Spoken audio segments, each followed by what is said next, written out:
trying to make this video for the third time. Yeah, it's been very, very chaotic in my household. Just seems like every time I try to sit down and record this, something happens. And yeah, excuse the wonderful hairdo that I'm rocking right now. I have 3 kids, so bear with me. Anyways, this video is going to be about just what to expect for those who are interested in going through IVF or fixing to start IVF, know that's what you're going to do, or just want to know the steps and like from when you go into the fertility clinic, like what that looks like. We have so many friends of ours personally that after they found out everything that we went through, sorry, my camera froze up. I keep looking over here because of the way this camera is. Please, sorry, ignore me. Anyways, we have so many friends that after we started IVF and going through fertility treatment, they actually reached out saying that they are going through the same thing. And so just ask me all kinds of questions like, you know, what to expect, what will they do, and just kind of step by step what it is, because a lot of people don't know what IVF is, what other types of fertility treatment are, and all of that. So that's what this video is going to be. I'm just going to try to sum it up the best I can and explain what that all looks like. We started trying back in 2013 to have a baby after a year of being unsuccessful. We knew something was probably wrong, so we started saving up our money from there. We saved money for about 2 years before we made our first appointment. So we tried until 2014. We made our first appointment in summer of 2016. And the first visit, when you make your fertility, if that's what you're doing, and you go into a fertility clinic, they're just going to sit down and talk to you about your options, talk to you about what they're going to do, sort of what I'm going through now, but less invasive. They're not going to explain in detail, which if you ask questions, they might, a little bit, but they're not going to explain it as well as I'm going to try to explain it to y'all today. But they'll sit down with you and kind of talk about, what you've been doing so far. Like, have you tracked your ovulation and such? Like, that's something that if you haven't done, you need to do before you, try every option before you resort to IVF. Your first initial appointment is going to be starting testing on you and your partner, your spouse, your partner, to see what the issue is going to be. Whether it's male or female infertility, and sometimes you're not going to find an answer, and that's very frustrating. But I feel like our science and technology only goes so far. There's probably something, but they haven't found out, everything there is to know about infertility yet. But normally they will find a solution, but that's your first step. They're going to first start off with blood work for you and your partner. They're both going to go in because there are certain things that even can be wrong in their aspect, in your aspect. They will check mainly yours, but they check blood wise his too, and then ultrasound. They're going to check check the ultrasound for things. Sorry, I got my baby here too. But they're going to check the ultrasound for things like signs of PCOS, which is also, they can find things in your blood work that can, point to signs for PCOS, like testosterone levels and estrogen levels being off. Like, that's a key sign that you have PCOS, which is a very, very common female infertility factor, because if you have PCOS, it's going to cause you to not ovulate accurate, like a normal person would. And then also an ultrasound will help determine if you have things like endometriosis and stuff like that. We done our ultrasound and our blood work. Everything came back normal. we aren't really sure. We weren't sure at that point what could have been the problem, so they went a little bit farther, and they done something where they put dye into my tubes and stuff to make sure there was no kind of blockage. I cannot remember the name of that procedure. I will try to link it below, but you can look it up. It's a procedure that they do very often at fertility clinics, just to make sure that there's no kind of blockage in your tubes, because obviously if there's a blockage, it's not gonna, you gotta have a clear way for that to get through, for the sperm and everything to get through. And it's not so bad. I hear some people saying and worrying and asking me if it's painful, because so many people have told them that it is. To me, it was more like period cramping. It wasn't severe. It wasn't too bad. But I know everybody's different with pain levels, so it really wasn't that bad for me. But after that, they tested my husband as well. They tested his, he done a semen analysis. And I will get into pricing on all of this stuff on my next video, like break down step by step what you're going to probably pay for each of these things, because insurance typically doesn't cover most of this, depending on where you live and your insurance, but most of the time it does not. But we done the semen analysis, and it came back, and his numbers were really, really great, which was awesome. But and a lot of people think that that's the only thing that can be wrong with a man's sperm, but it's not. In our case, it can also, the quality could be off, meaning like you could have like 2 heads or 2 tails, which obviously will not make a baby, or the mobility could, which is the movement, could be not be good, which was our case. Typically it's around 40 to 60% are, actively moving and moving the way they should move. My husband's was 2 to 4%. So the doctor was pretty certain that that was our reason for not getting pregnant. So we had male infertility. It was hard to deal with because there's nothing you can do to change that. Like, there's ways you can boost your numbers with sperm count. Like, there's little things you can do, certain things you eat or drink. I know you've heard of like wearing boxers instead of briefs and stuff like that. Like, but you can't change the mobility or the quality of sperm. Like, it's just the way that they are, and there's nothing like that affects that. It's literally the way it was born. It's just the way that it is. So with that, our doctor told us that we had a very slim chance of getting pregnant on our own, very, very slim, and pretty much our only option would be IVF. I didn't want to go through with it because I knew how expensive it was. Like, those who have looked into, what I'm talking about. It is crazy expensive. So we wanted to try. My insurance at the time covered 3 IUIs, not fully, but covered most of it, I guess, maybe half of it. But I wanted to try those 3 rounds, and I talked to my doctor about it, and he said that's fine. He was very supportive, like anything that I wanted to do. He didn't want to like bring me down, but I could tell that he was really like skeptical that it was going to work. And sure enough, we done 3 rounds. What RUI is artificial insemination. They take the sperm. Sorry, it died. I'm trying. Sorry. Anyways, yeah, with the IUI, they take the sperm and they watch through a catheter and pretty much inject it right there with the egg. So it gives that sperm more of a chance to get to that egg and create an embryo.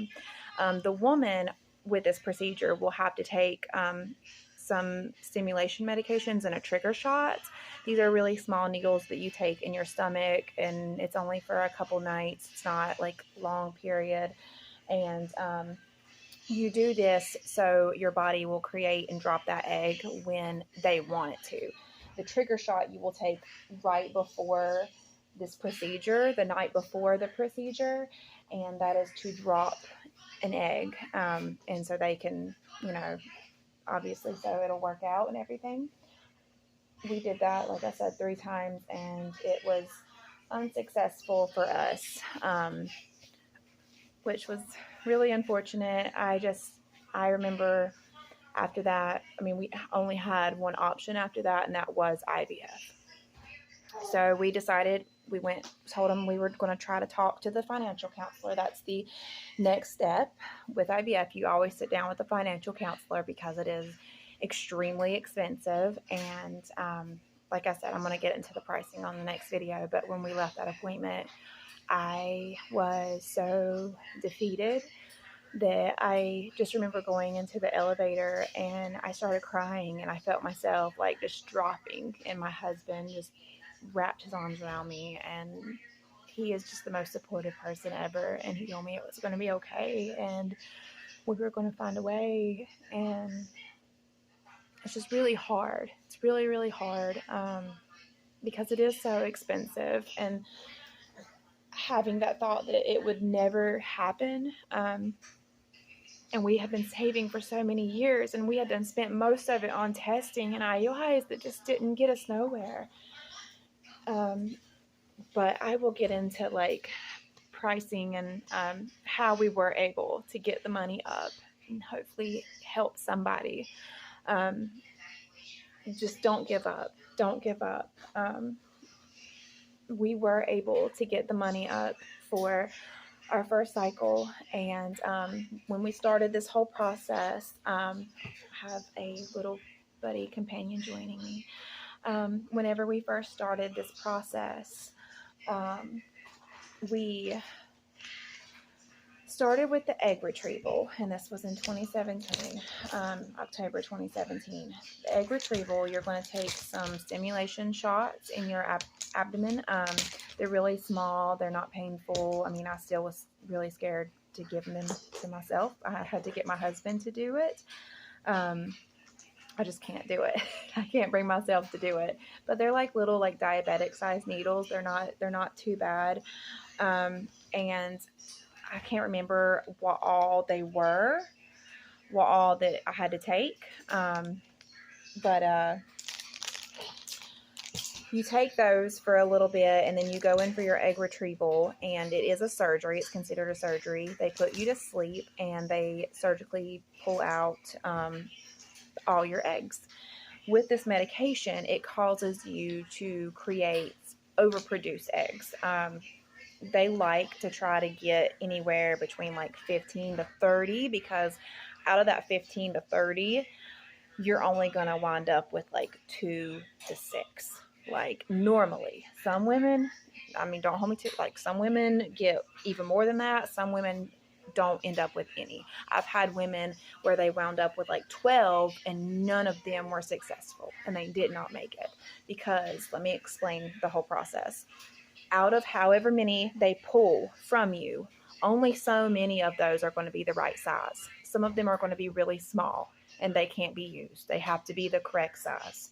Out of that, some of them are able to actually fertilize with the sperm. They inject the ones that are the right size, they will inject them with a single sperm. But out of those, some of them aren't going to fertilize. They're just not going to.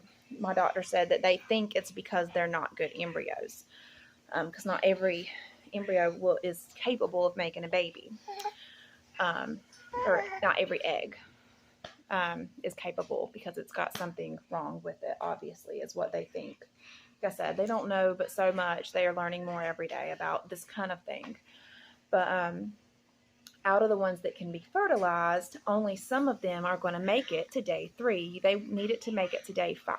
You want a day 5 embryo, because those are the best developed.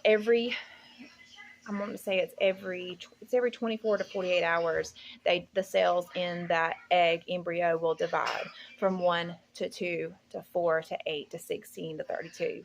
And once it gets to that blasto, whatever, I can't even remember the name of it. Sorry. But once it makes it to the day 5 embryo, that is when it's most successful to implant into your uterine lining. The reason being is because if you were to get pregnant on your own, that's when that embryo would roll down into your uterus, if that makes sense. Like that's when it would have embedded naturally into your uterine lining if you would have got pregnant between day 3 and day 6. They like to do day 5 because they're fully developed embryo. It just increases your chances. But out of those, only so many will make it to day 3. Only so many would make it to day 5. I wound up with 20-something eggs. Out of those, I only had 5 embryos. And out of those 5, we transferred all of them, and I wound up with my 3 babies. So just a little, keep that in mind. But anyways, after the egg retrieval, there's 2 different types of cycles you can go through. You can have a fresh embryo transfer cycle or a frozen. We went with frozen just because my doctor doesn't even do fresh cycles. He says that he's against it completely. The outcome of you getting pregnant is higher with frozen cycles than fresh cycles. The reason being is because when you go straight into a cycle, a fresh cycle is when you have your egg retrieval and you jump straight into getting the embryo put back in your uterus.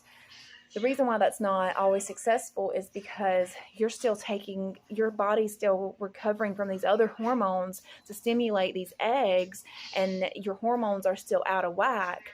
So it would be less likely for that embryo to implant. A frozen cycle is when they freeze all them embryos. This is what they did with us in our case. They froze all the embryos, and then they immediately put me on birth control. I know that sounds crazy to some. People always look at me like I'm crazy when I tell them that I was on birth control going through fertility treatment. Like, you're trying to get pregnant. Why are you on birth control? The reason being is because they don't want you to ovulate during the cycle. That would throw everything off. Because you most likely wouldn't get pregnant even though you ovulated. I mean, if you've been ovulating, like, so they don't want you to ovulate because that's going to mess your hormone levels up. So the way my doctor put it is he wanted to keep my ovaries quiet, like keep it all kind of quiet down there. And that's why he referred to it as. And I took birth control for the whole month, and about, I want to say 4 or 5 days before I stopped my birth control, they put me on something called Lupron. Not every clinic will put you on Lupron. Mine does. The only reason you take Lupron is, and it's a small injection you do in your stomach. It's nothing too bad. You take this. It's just another way to like keep the ovaries shut off or whatever. Keep everything quiet, shut off, to prevent ovulation and all that. You will start Lupron. It's not a birth control. I'm not exactly sure what it's normally prescribed for, but that's what they use it for in this situation. And then about, let me think. It was right after I stopped the birth control, I started the estrogen patches.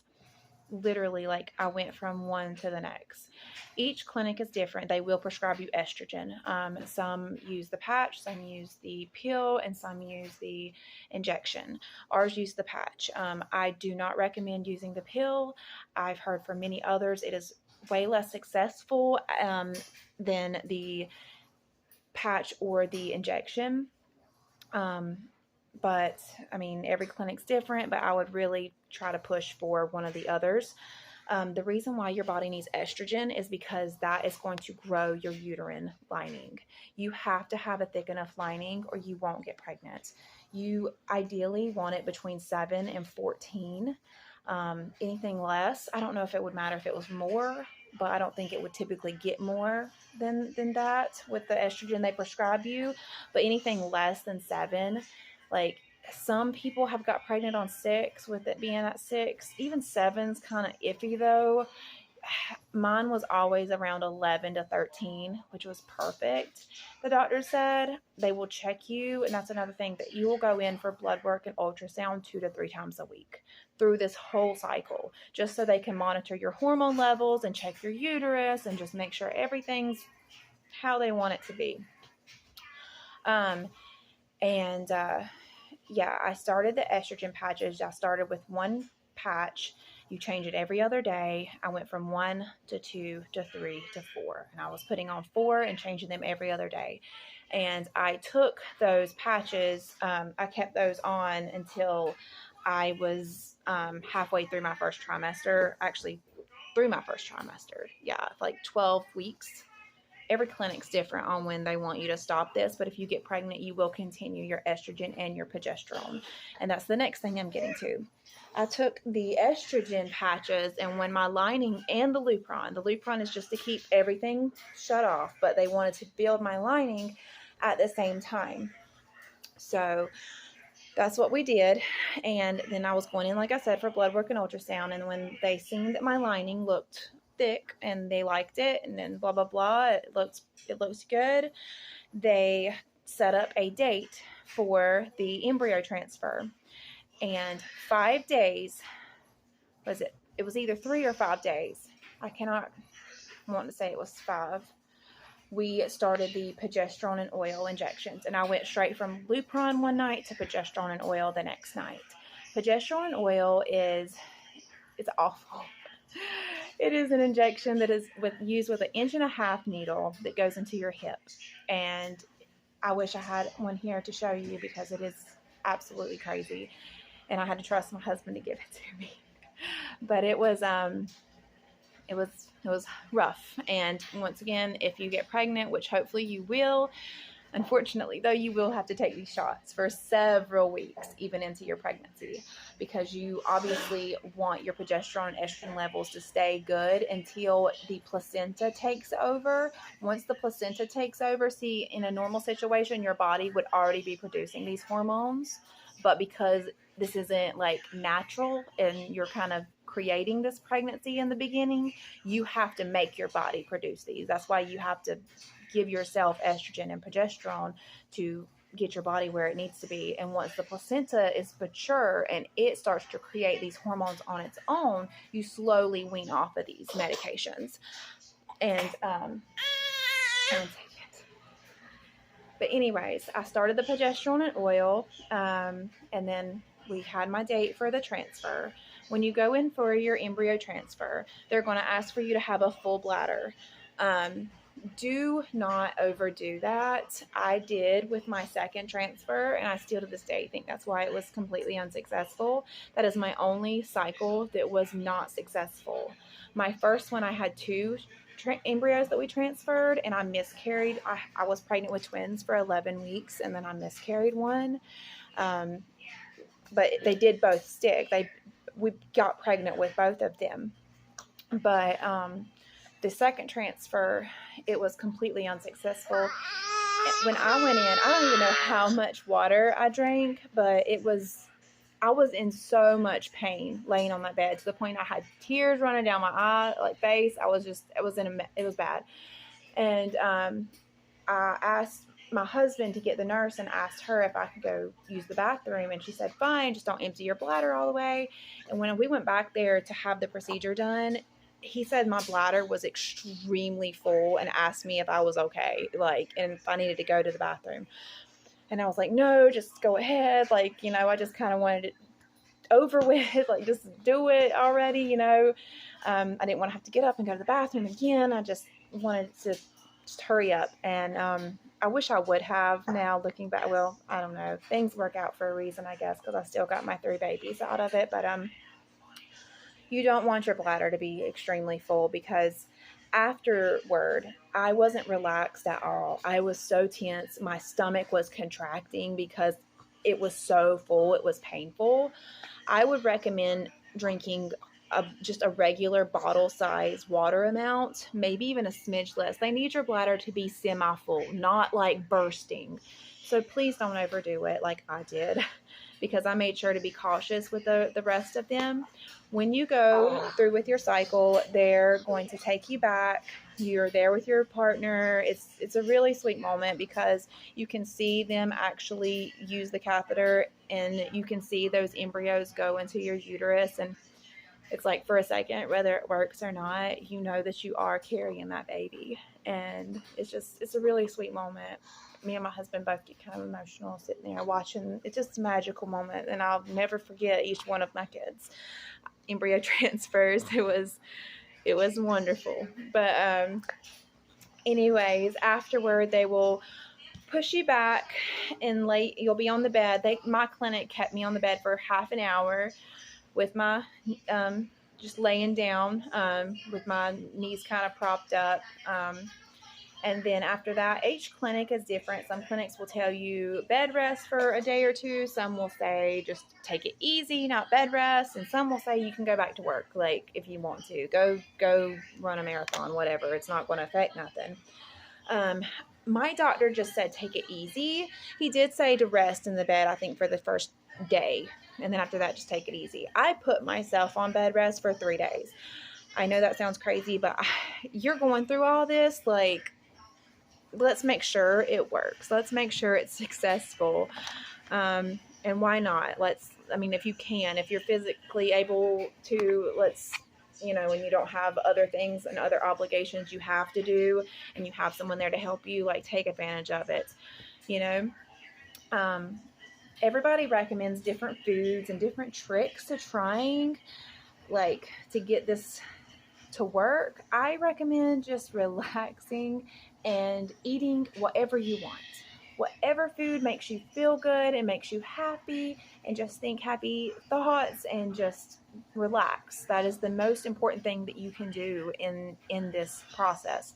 And just take it all in and be happy and enjoy where you've gotten so far. Don't think about the things like, oh, well, what if it didn't work, or maybe it didn't. Just try to relax and take it day by day. And I really hope, to anyone that's going through this, that it does work for you. I know how hard all of this is. Trust me, I've been there. And I know your miracle is waiting for you. Just don't give up. It's all worth it in the end. But that is going to be it for this video. I hope you guys enjoyed it and found it useful or helpful. I have had so many people ask me so many questions about it. And if anyone has any questions that I did not cover, feel free to ask me, because I've been through it. And we will see you later. Say bye. Say bye. Say bye-bye. Say bye-bye. Bye.